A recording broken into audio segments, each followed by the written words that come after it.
Everyone, ઘરમાં રહેલી વસ્તુઓમાંથી અને ખૂબ જ ઓછા સમયમાં બની જતી આ મીઠાઈ બનાવવી ખૂબ જ સહેલી છે. તો કોપરા પાક બનાવવાનું ચાલુ કરીએ. અહીં અમે મિક્સિંગ બાઉલમાં 2 કપ સૂકા નાળિયેરનું ખમણ લીધું છે. કોપરા પાક તમે તાજા નાળિયેરમાંથી પણ તૈયાર કરી શકો છો. જો તાજા નાળિયેરનો ઉપયોગ કરતા હોય તો તમારે બ્રાઉન ભાગ નથી લેવાનો અને સફેદ ભાગને તમારે મિક્સરમાં ગ્રાઇન્ડ કરી લેવાનો છે. હવે સૂકા કોપરાના છીણમાં આપણે 1 કપથી થોડું ઓછું એટલે કે 3/4 કપ જેટલું દૂધ ઉમેરવાનું છે અને દૂધ હલકું ગરમ લેવાનું છે. દૂધને કોપરાના છીણમાં સારી રીતે મિક્સ કરી લઈશું.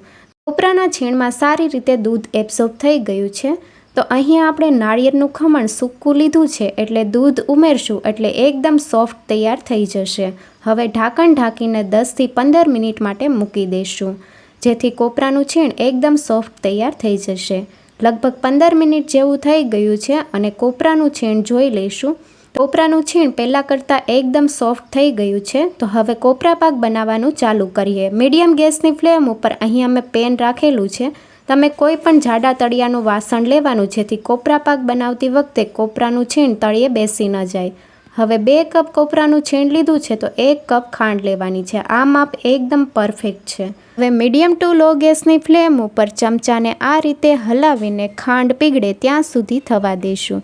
જો ગેસની ફ્લેમ વધુ પડતી હાઈ રાખશો તો કોપરાનું છીણ તળિયે બેસી જશે અથવા કોપરાનું છીણ બળી જશે. એટલા માટે કોપરાનું છીણ કૂક કરતી વખતે ગેસની ફ્લેમ મીડિયમ ટુ લો રાખવાની છે અને જેમ ખાંડ પીગળશે તેમ મિક્સર થોડું ઢીલું થશે.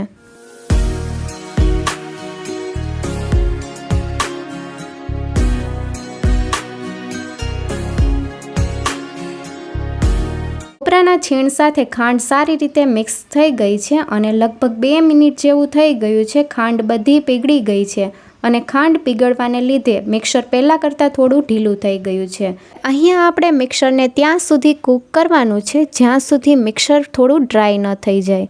તો અહીંયા આપણે મિક્સરને 2 થી 3 મિનિટ માટે મીડિયમ ગેસની ફ્લેમ ઉપર થવા દઈશું.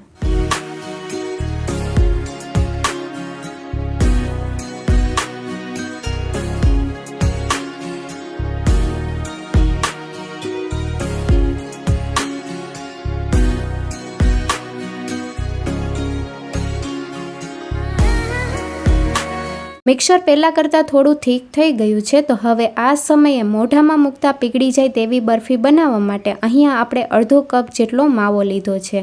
જો તમારે માવો ન ઉમેરવો હોય તો તમે તેની જગ્યાએ 4 ચમચી ફ્રેશ મલાઈ ઉમેરી શકો છો અથવા 4 ચમચી જેટલો મિલ્ક પાવડર ઉમેરી શકો છો. હવે ફ્લેવર માટે અડધી ચમચી એલચી પાવડર ઉમેરશું અને સારી રીતે મિક્સ કરી લઈશું. તો માવો અહીંયા ઉમેર્યો છે એટલે એક બાઇન્ડિંગ પણ આવશે. તો કોપરા પાકમાં તમે માવો, મલાઈ અથવા મિલ્ક પાવડર કોઈ પણ વસ્તુ ઉમેરી શકો છો અને સારી રીતે બાઇન્ડ કરી શકો છો. તો કોપરા પાકના મિક્સરને હજી આપણે 1 થી 1.5 મિનિટ માટે થવા દઈશું.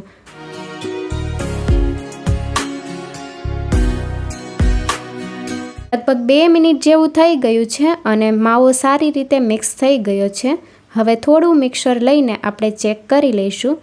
તો આ રીતે મિક્સરને ભેગું કરી લેવાનું છે. જો ભેગું થઈ જાય તો બરફી સારી રીતે સેટ થઈ જશે. મિક્સરમાંથી આ રીતે ગોળી ન વળતી હોય તો તમારે 1 થી 2 મિનિટ માટે હજી કૂક કરી લેવાનું અને મિક્સર જો વધારે છૂટું લાગતું હોય તો 3 થી 4 ચમચી જેટલું દૂધ ઉમેરીને મિક્સ કરી લેવાનું. તો અહીંયા બરફી માટેનું મિક્સર રેડી છે. ગેસની ફ્લેમ બંધ કરી દઈશું. નાળિયેરની બરફી 2 લેયરવાળી બનાવવા માટે અહીંયા બંને ભાગમાં સરખા પ્રમાણમાં આપણે કોપરાનું છીણ અલગ કરી લીધું છે. હવે એક વાસણમાં કાઢી લઈશું. તો અહીંયા કોપરાનું છીણ સરખા પ્રમાણમાં અલગ કરી લીધું છે. હવે 2 લેયરવાળી બરફી બનાવવા માટે એકમાં આપણે પિંક ફૂડ કલર ઉમેરવાના છીએ. જો તમારે પિંક કલર ન ઉમેરવો હોય તો તમે તેની જગ્યાએ દૂધમાં કેસર મિક્સ કરીને પીળા કલરની બરફી પણ તૈયાર કરી શકો છો. પિંક કલર સારી રીતે મિક્સ થઈ ગયો છે. બરફીને સેટ કરવા માટે બોક્સમાં બટર પેપર મૂકી દીધું છે અને બટર પેપરને ઘીથી ગ્રીસ કરી લઈશું. તમે થાળીમાં પણ બરફીને સેટ કરી શકો છો. કોપરાનું છીણ ઉમેરશું. તો અહીં અમે પ્લેન કોપરાનું છીણ ઉમેર્યું છે અને સારી રીતે લેવલમાં કરી લઈશું.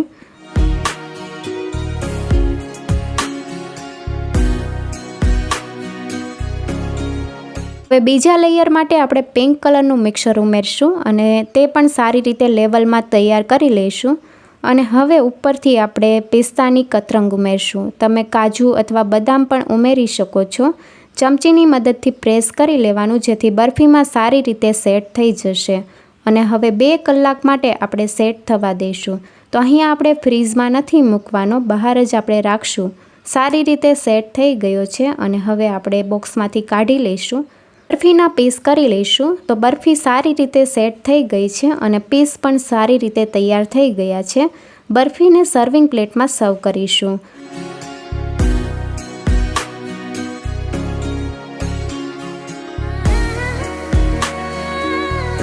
બરફીના 2 ભાગ કરીને બતાવું તો તમે જોઈ શકો છો એકદમ સોફ્ટ નાળિયેરની બરફી તૈયાર છે. રેસીપી ગમી હોય તો ચેનલને લાઇક, શેર અને સબસ્ક્રાઈબ કરો. Thank you for watching.